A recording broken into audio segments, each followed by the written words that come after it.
Hello everyone, welcome back to the lecture series on microwave and radar engineering. In this lecture, I am going to derive the radar range equation.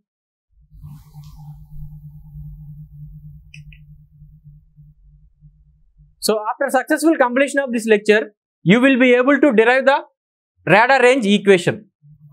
Okay. So the simplest form of the radar range equation will be explained with the help of the block diagram, that is quasi-monostatic radar diagram. So in this one, in the quasi-monostatic, already we learned the monostatic, bistatic and quasi-monostatic radars.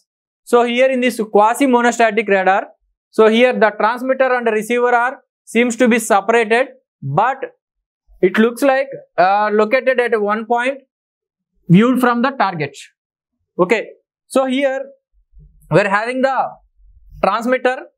So here the transmitting antenna with transmitting gain GT and the transmitted power PT, and the receiver with receiving antenna and the receiving antenna gain GR and the received power of PR. So these radar and the target are separated at the distance of capital R. Okay. And the target at a distance R from the radar. So with the radar cross section of sigma. Okay. See here, PT is nothing but transmitter power, and PR is nothing but received power, and GT the gain of the transmitting antenna, and GR the gain of the receiving antenna, as well as the effective area is also there. That is the effective aperture of the receiving antenna we will consider, and sigma, that is the radar cross section. So we can call it as the area of the target. Okay. So the radar range equation will be derived with the help of this diagram.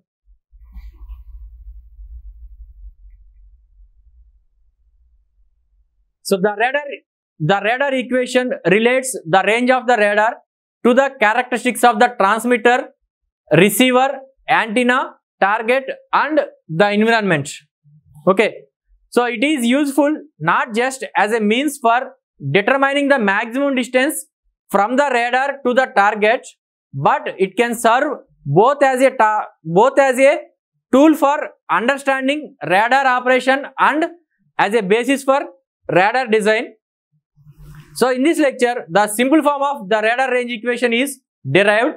So if the power of the radar transmitter is denoted by PT, so if the power of the radar transmitter is denoted by PT, and if the isotropic antenna is used, so we know that isotropic antenna which radiates uniformly in all the directions, then the power density in watts per unit area at the distance R from the radar.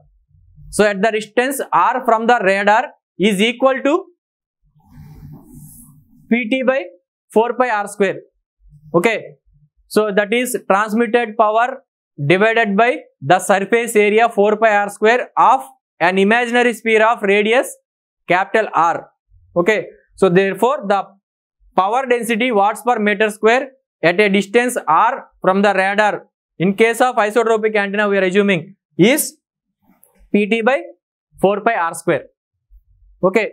So here the 4 pi R square represents the surface area of the sphere at a distance R.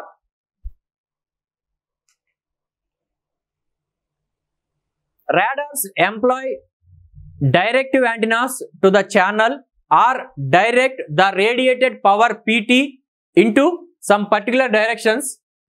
Okay.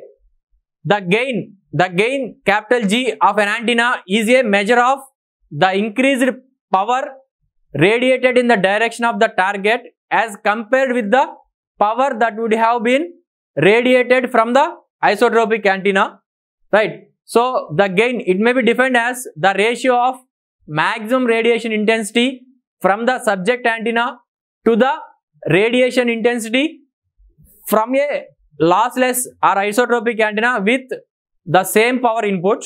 Okay. So the radiation intensity is the power radiated per unit solid angle and is in a given direction. Okay, so the power density at the target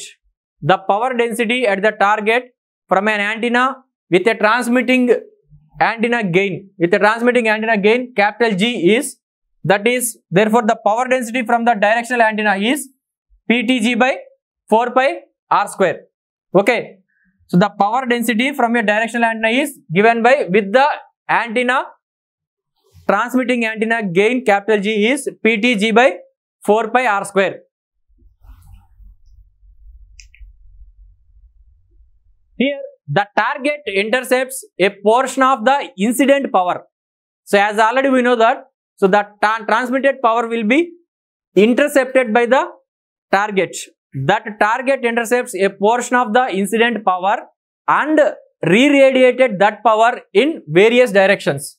Okay, so the measure of the amount of incident power intercepted by the target and re-radiated back in the direction of the radar is denoted by the radar cross section sigma and is defined by the relation. So hence the power density of the echo signal at the radar is PTG by 4 pi r square into sigma by 4 pi r square. So the power density of the echo signals at the radar is PTG by 4 pi r square into sigma by 4 pi r square. Here, what are the units for this one?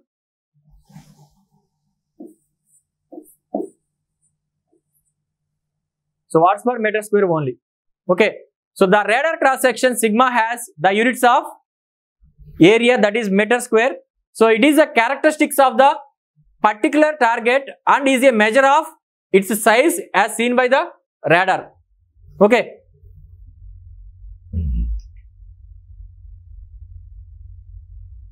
The radar antenna captures a portion of the echo power. So the echo signals are coming from the target. So the radar antenna captures a portion of the echo power. So if the effective area of the receiving antenna, is denoted by AE, okay, so the power PR, that is the received power PR by the radar is, since the power density watts per meter square is intercepted across an area, that is effective area AE of the receiving antenna, the power delivered to the receiver is, that is the power delivered to the receiver is PR, received power, it is PTG by 4 pi r square into sigma by 4 pi r square into the effective area of the receiving antenna, that is, so here the units are watts. Okay, watts, right? So from this one, so PTG sigma AE by 4 pi r square whole square. So here it is 4 pi r square and 4 pi r square, that is 4 pi r square whole square. So now PTG sigma AE by 4 pi whole square into r power 4. Okay, these are the units are watts, right? So now we require the range, right? So for this one, r power 4 is equals to PTG sigma AE by 4 pi square PR. So from this, the range r is equals to PTG sigma AE by 4 pi square PR whole power 1 by 4. So those are the units are meters. Okay, so now the maximum range. What is maximum range? So it is denoted by R max. So the maximum range R max is the distance beyond which the target cannot be detected. So beyond the distance the target cannot be detected due to the insufficient received power PR. So the minimum power which the receiver can detect is called the minimum detectable signal. Okay, so that signal is called as minimum detectable signal, that is denoted by S minimum. So that PR will becomes S minimum at R equals to R max. So when R equals to R max, that is the maximum possible range. So up to that maximum distance only we can receive the signal. So at that time minimum signal will be detected. Okay, so that PR becomes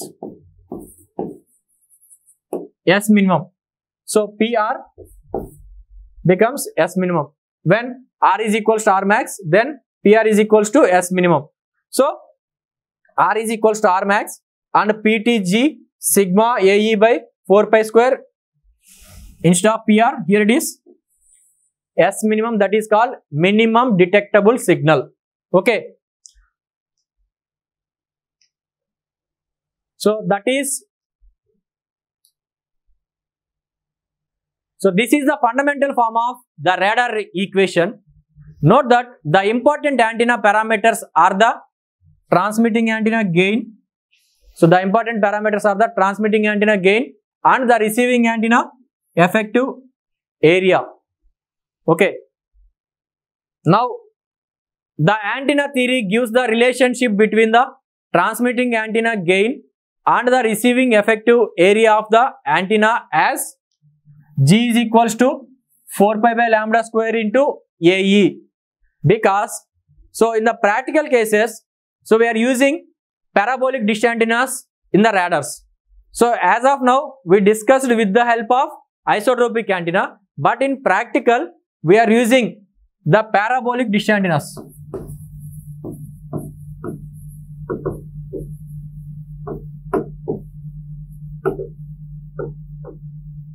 So we are using the parabolic dish antennas as a radar ground station antennas for receiving and transmitting the electromagnetic signals.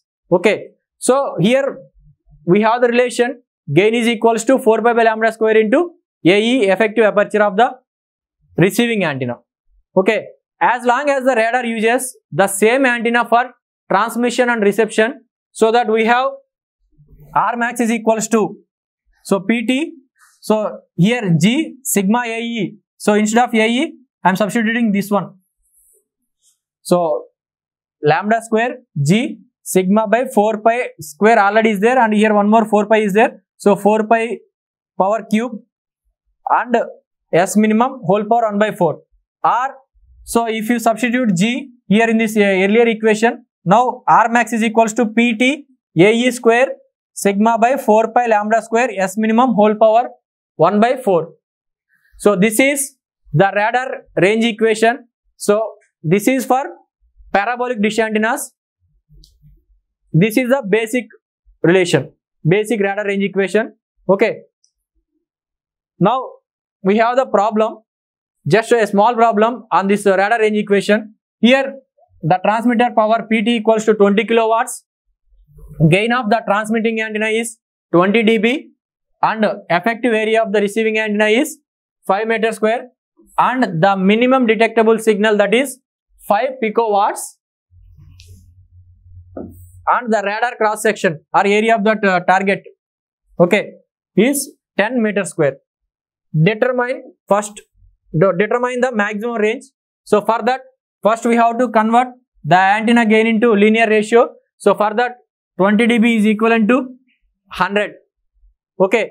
So now substitute all the values. So we have already the radar range equation. R max is equals to PTG AE sigma by 4 pi whole square S minimum whole power 1 by 4. So PT is already given.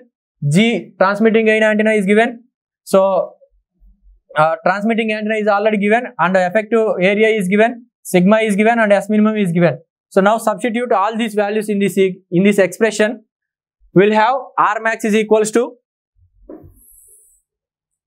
so 18864 meters. So if it is in terms of miles, it is 11.6 miles.